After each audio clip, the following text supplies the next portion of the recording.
Hello, Grumpy Old Fart here.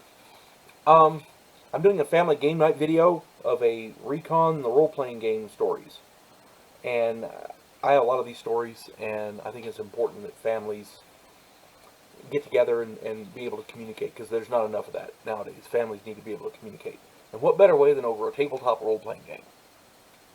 This particular video is Know Your Phantoms.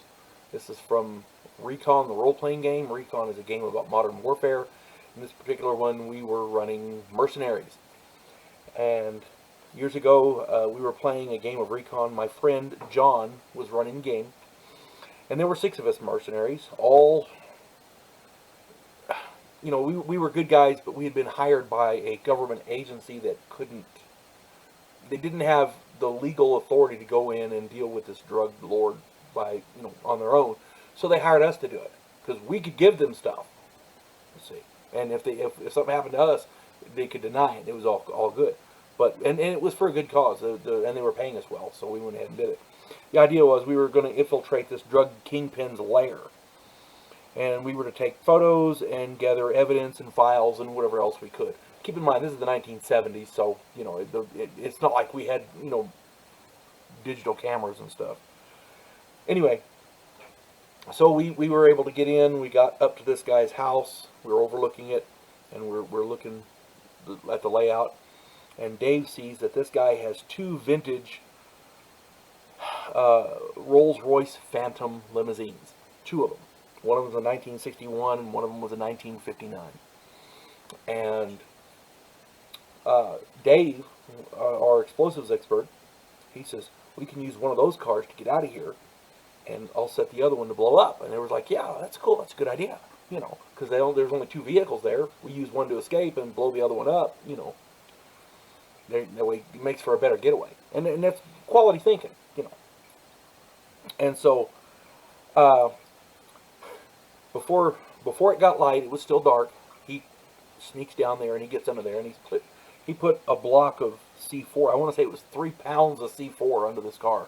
He wanted to make sure it was gone, and under this car, and he fitted it with a remote detonator, and so he's good to go. The rest of the team broke into the house quietly,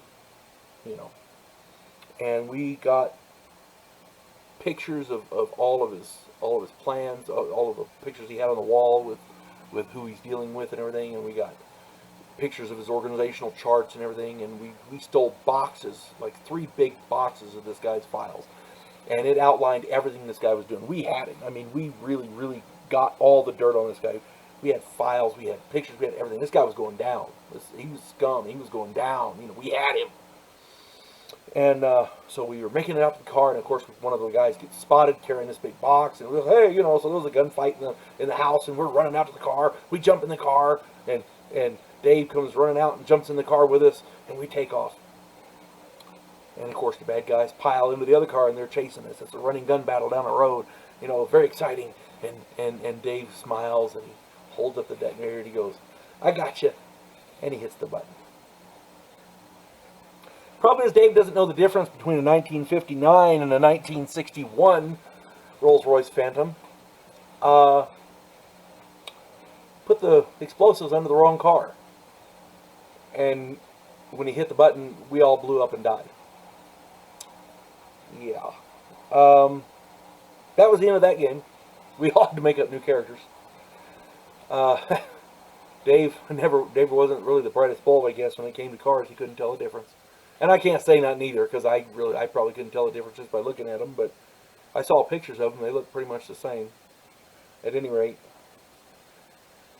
quick way to end the game. You folks have a good day. God bless one and all.